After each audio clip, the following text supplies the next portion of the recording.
Aliás, nós já temos o nosso especialista aqui na ponta da linha, professor do programa de pós-graduação em ciência ambiental do Instituto de Energia e Ambiente da USP, o professor Pedro Cortes. Professor Pedro, muito bom dia, obrigado por atender o nosso convite aqui. Bom dia, Agostinho, bom dia, Pedro, ouvintes, é um prazer falar com vocês. Prazer é todo nosso. Professor, é só uma impressão ou está muito parecido mesmo com o que aconteceu em 2001, professor? Agostinho, está pior do que no início desse século, né? Essa é uma crise mais intensa. O que diferencia esta crise da anterior é que hoje nós temos mais opções de fornecimento de energia. Nós não somos tão dependentes da geração hidrelétrica como era no início do século, né? Na crise do apagão. Hoje nós temos fontes termoelétricas, energia eólica, energia solar, então isso dá uma maior flexibilidade ao sistema e o sistema está bem mais interligado. Então também a capacidade de atuação do operador nacional do sistema ela é bem maior, mas em termos hídricos nós estamos numa crise pior do que a verificada naquela época. Ô, professor, isso nos leva a concluir que temos risco de um racionamento de energia? Olha, Pedro, eu costumo dizer que o termo racionamento, ele foi banido do dicionário do governo federal nesse momento pré-eleitoral, ou praticamente eleitoral, em que nós estamos. Porque é uma palavra que pega muito, muito mal junto à população.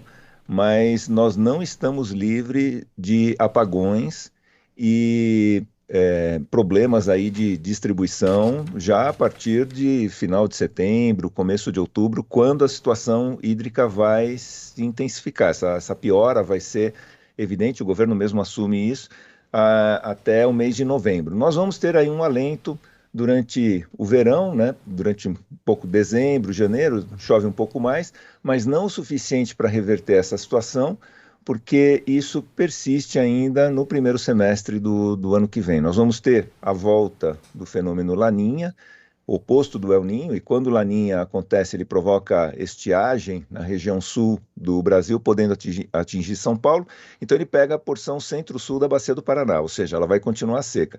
E a cabeceira dos rios que formam a Bacia do Paraná, essa região vem sendo afetada já há vários anos, aí 8, 10 anos, pela redução das chuvas que vem da Amazônia em decorrência do desmatamento. Então nós voltamos a ter a mesma situação que nos trouxe até aqui, nos trouxe até essa crise, ela persiste agora no segundo semestre e também, pelo menos no início de 2022. Mas, professor, coincidentemente, na crise de 2001, era o último ano do governo FHC. O que sempre causa um problema, né? Porque a eleição está batendo as portas e tem esse complicador. Nenhum governo quer assumir a véspera de uma eleição que tem que tomar alguma atitude mais drástica como essa do racionamento. Mas eu estava acompanhando, professor, entrevistas com pessoas que viveram aquela época, pessoas do governo FHC que viveram aquele período, e eles estavam falando da semelhança entre as duas situações, como o senhor destacou também, e dizendo que o Brasil já está atrasado pelo menos uns 2 ou 3 meses em começar esse racionamento, ou seja lá o que for, porque no caso de 2001, essa manobra de cortes, enfim, de racionamento, começou entre maio e junho. Nós estamos entrando já em setembro, professor. É isso mesmo? A gente está atrasado já uns 2, 3 meses nesse racionamento, algo parecido com isso? Olha, Agostinho, eu faço até uma avaliação mais incisiva dizendo que o governo está atrasado quase um ano, porque essa crise já era prognosticada no início do segundo semestre do ano passado. Ele poderia ter tomado uma série de atitudes no segundo semestre de 2020. Nós teríamos agora uma situação mais tranquila, mas ele não fez isso, né? Ele manteve a bandeira verde praticamente congelada o ano todo, e com isso ele teve que usar mais intensamente a geração hidrelétrica, que o custo é bem menor, para tentar manter a tarifa no patamar mais baixo, e com isso os reservatórios foram perdendo volume. E já se sabia, né, o prognóstico climático já era bem claro, que nós não teríamos chuvas suficientes no verão. Se ele tivesse usado um pouco mais as termoelétricas já no segundo semestre do ano passado, ele manteria os reservatórios com nível um pouco melhor e a gente teria uma reserva estratégica para atravessar esse período com um pouco de tranquilidade. Agora, as medidas de redução de consumo, o que se percebe pela declaração do ministro das Minas e Energia, nessa semana, que teve uma coletiva, é que o governo ainda está perdido com os números, porque ele fala da adoção, por exemplo, de uma cota de consumo, né? Quem consumir abaixo de um determinado valor vai ser premiado com a tarifa mais baixa, mas ele não cita números, ele não tem números. E veja, não é que o governo descobriu agora que nós temos uma crise. Ele já decretou a situação de crise há mais de um mês. Então, pelo menos nesse mês, ele teria tido tempo de trabalhar com os números para verificar como seria financiado essa política de cotas, né, essa redução no valor da tarifa, quanto que a gente teria que importar de energia da Argentina, do Uruguai, qual a demanda que a gente tem, né? Como é que a gente supriria essa demanda, esse buraco que a gente tem, né, na oferta para poder atender essa demanda, né, que é estimado aí uma falha aí de 7,5% que está faltando nessa conta de energia. E para a gente ter uma ideia, isso equivale, se pegar a usina de Itaipu funcionando normalmente, a gente precisaria de um terço, ou um pouco mais, aí, uns 40% de uma nova Itaipu, para suprir essa falha que nós temos no sistema atualmente. E diante disso, né, a chance de apagões não pode ser descartada de maneira alguma. Isso, infelizmente, vai acontecer. Não acredito que ele venha adotar o racionamento, tá? Mas o que vai acontecer apagão, isso é tido como líquido e certo. Professor, vamos passar aqui para os nossos ouvintes que estão mandando perguntas aí para o senhor, né? Uma delas é sobre o horário de verão. O senhor acredita que essa decisão de se acabar com o horário de verão teve um impacto significativo nesse quadro? É a pergunta de um ouvinte que está acompanhando o Jornal Gente aqui da Rádio Bandeirantes. Bom, vamos lá. O horário de verão, ele cumpriu uma tarefa muito importante em décadas passadas, quando ele realmente representava uma economia significativa. Nos últimos anos, essa economia já é bem menor, mas veja, eu acredito que ele deveria ser retomado, porque hoje qualquer economia é extremamente importante. Agora, o horário de verão, ele passou a ter também uma importância para o setor de serviços, bares, restaurantes, porque aumentava o movimento durante o horário de verão. Quer dizer, é como se você tivesse um expediente mais estendido, assim, mais tempo livre, né? Então, houve muita reclamação de bares e restaurantes em diversas cidades quando o horário deixou de ser adotado. Eu, particularmente, acredito que ele deva voltar a ser adotado agora, porque qualquer economia é extremamente importante, mesmo que não seja uma economia tão grande quanto era, por exemplo, na década de 90, no final dos anos 80, quando ele voltou a ser adotado. Nós estamos conversando com o professor do programa de pós-graduação em Ciência Ambiental do Instituto de Energia e Ambiente da USP, o professor Pedro Cortes, sobre essa nossa crise hídrica, a maior, Pedro Campos, em 91 anos. Não é pouca coisa, hein? 91 anos é coisa pra caramba. E aí, como o senhor disse, professor, parece que o governo está meio perdido mesmo. E aí eu vou chamar a atenção para o que disse o presidente, acho que foi na live da quinta-feira, falando para as pessoas apagarem um ponto de luz e tal. É o que eu falo com meus filhos, que não adianta coisa nenhuma, né? Eu falo para eles, mas não adianta coisa nenhuma. E o presidente está falando, olha, vê se tem uma luz acesa desnecessária. É importante mesmo, lógico que é até para nossa conta, no final do mês, conta de luz. Mas no frigir dos ovos, para o tamanho do déficit que nós temos, eu tenho a impressão que o consumo doméstico não é tão relevante assim. Eu estava até vendo uns números aqui, professor. Por exemplo, a indústria, que consome bastante água, para produzir uma camiseta de algodão, Pedro Campos, sabe quanto você gasta de água? 2,5 litros. Para produzir uma tonelada de aço, 300 mil litros de água. E para fabricar um carro, 400 mil litros de água. É bastante coisa. Não sei se isso podia ser diminuído, não sei se é a nossa incompetência, se a gente podia melhorar alguns métodos, mas de fato, pedir para o consumidor, na casa dele, apagar um ponto de luz parece pouco nessa situação toda, né, professor? Sem dúvida. Até fazer uma brincadeira, Agostinho, se você me permite, essa busca por apagar a luz dentro de casa não é só uma missão sua, aqui em casa também eu tenho que fazer a mesma coisa. O senhor consegue, né, professor? O senhor tem dado, o senhor tem... planilhas. Só se eu ficar me movimentando e eu mesmo tomar essa atitude, porque eu encontro várias vezes a luz acesa. Minha esposa também ajuda muito nesse sentido, mas os filhos nem sempre colaboram. Mas vamos lá. Essa retomada do crescimento econômico, em parte, né, em determinadas áreas, é o que tem feito com que o consumo não se reduza. Tem várias indústrias que são eletrointensivas, indústrias que utilizam muito energia elétrica, que estão retomando a produção e consumindo intensamente. Então, o que o governo ele está tentando fazer, pelo que foi declarado pelo ministro das Minas e Energia, é negociar com algumas indústrias para que elas remanejem o turno de produção mais intenso para o período da madrugada. Em alguns setores isso é possível.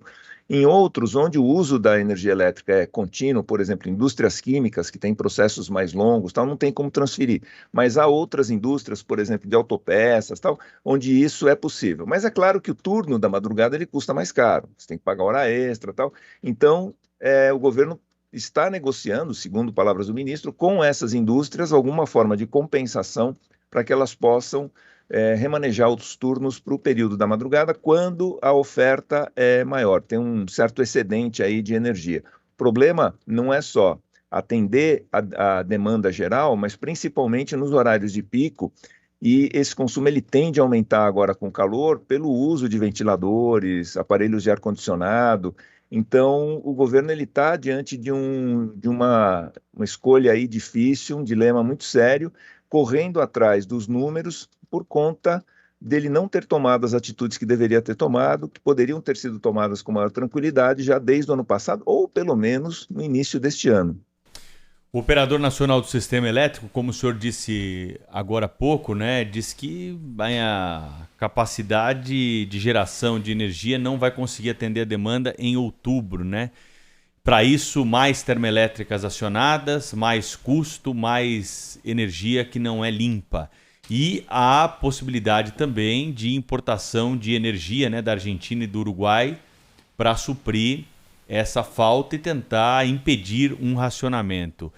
A pergunta que eu quero fazer para o senhor é o seguinte: há falta de investimento no Brasil e condições para que nós possamos desenvolver ainda mais outras formas renováveis de energia, como energia eólica, energia solar? Há um desincentivo a esse tipo de exploração de energia, professor? Bom, na verdade, Pedro, o aumento da energia eólica tem sido significativo nos últimos anos. Hoje, a capacidade eólica, ela já responde, a capacidade instalada de geração eólica, ela responde por metade das termoelétricas. E eu acredito que ao longo dos próximos 10 anos, ela possa, inclusive, se igualar ou mesmo ultrapassar. Então, assim, o setor privado vem correndo nesse desenvolvimento. O que tem faltado, no meu entendimento, é planejamento por parte do governo, no sentido de realmente incentivar mais essa geração alternativa e interligar isso na rede nacional de distribuição. Uma possibilidade que nós temos e que deveria ser fortemente considerada é a chamada microgeração solar, ou seja, as residências terem a possibilidade, a um custo acessível, né, a um preço, financiamento acessível, de instalar placas solares para suprir as suas necessidades. E aí tem um ponto interessante, porque além de você retirar uma residência da rede, quando você tem superávit na geração, às vezes as placas estão gerando e não tem ninguém em casa, ela começa a injetar energia na rede. Isso há cerca de 10 anos foi feito em Portugal, em Espanha, né, com incentivos públicos, e isso ajudou bastante. Portugal, por exemplo, ao longo dos últimos 10 anos, investiu muito em geração eólica e hoje é um país superavitário. Antigamente importava energia da Espanha. Então, assim, tudo bem. Portugal é um país com 10 milhões de habitantes, metade do tamanho da população da região metropolitana de São Paulo. Mas há exemplos, né, fora daqui, que mostram que esse investimento em energias chamadas alternativas, elas são necessárias porque a gente precisa diversificar nossa malha exatamente para não ficarmos reféns dessas condições climáticas. Ou seja, faltou chuva, pelo menos a gente tem geração solar, geração eólica, né? Geração térmica, a não ser aquela feita com bagaço de cana, né, que na prática usa biocombustível, ela não é o adequado, né? Aquela que usa gás, óleo, né? Combustíveis fósseis, não é o adequado por conta da poluição mesmo e da emissão de gases de efeito estufa. A gente tem alternativas, o que precisa é planejamento por parte do governo para incentivar essas novas formas de geração. Ora, professor, se a gente imaginar que a nossa última grande crise foi há 20 anos, e naquela oportunidade foi dito que esse susto acabou despertando o governo para necessidades, como, por exemplo, investimento em infraestrutura, se falou em investimento no setor de transmissão e de geração de energia também. E 20 anos depois a gente se depara com uma situação que, segundo o senhor próprio, é pior ainda, né? A maior crise dos últimos 91 anos. O que nós fizemos de errado nesses últimos 20 anos? Ou a gente, de fato, não fez o que tinha que ser feito mesmo depois daquela crise de 2001? Agostinho, foram feitos realmente investimentos, a gente tem foi feito foi dado um incentivo muito grande à construção de termoelétricas, que hoje constituem a opção, né, do momento para a gente minimizar um pouco os efeitos da crise. O sistema nacional ele está interligado, permitindo a transferência de energia de uma região para outra.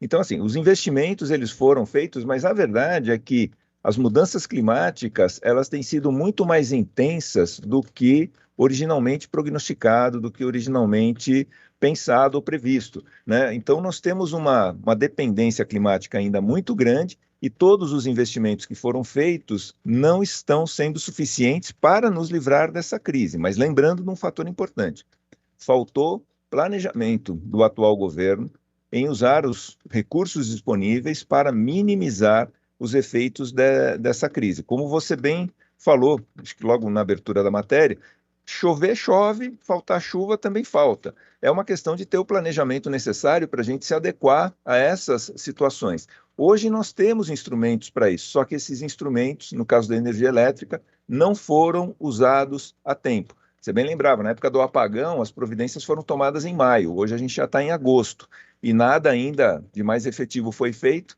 além de aumentar o preço da bandeira vermelha, ou seja, de usar uma política tarifária no sentido de tentar reduzir o consumo. Então, ficou faltando planejamento por parte do atual governo, porque nós temos instrumentos, podem não ser os melhores, mas investimentos foram feitos para evitar os efeitos de uma crise parecida ou mais intensa do que a do apagão.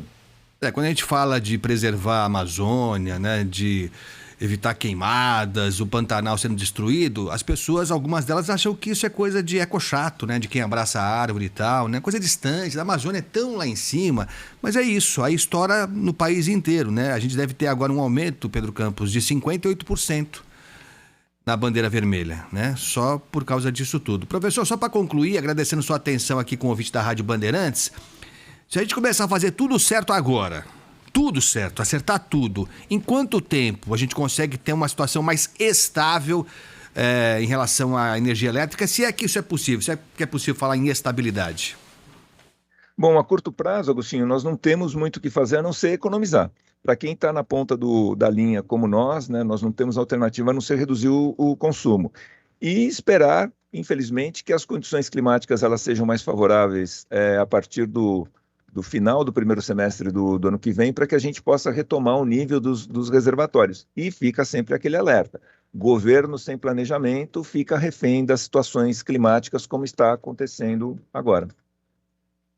Professor do programa de pós-graduação em Ciência Ambiental do Instituto de Energia e Ambiente da USP, professor Pedro Cortes. Foi um prazer tê-lo aqui conosco. Até uma próxima, professor. Eu que agradeço, Agostinho, Pedro, ouvintes, foi um prazer falar com vocês. Obrigado, viu, professor? Olha, tem ouvintes aqui falando conosco sobre falta de energia elétrica, hein?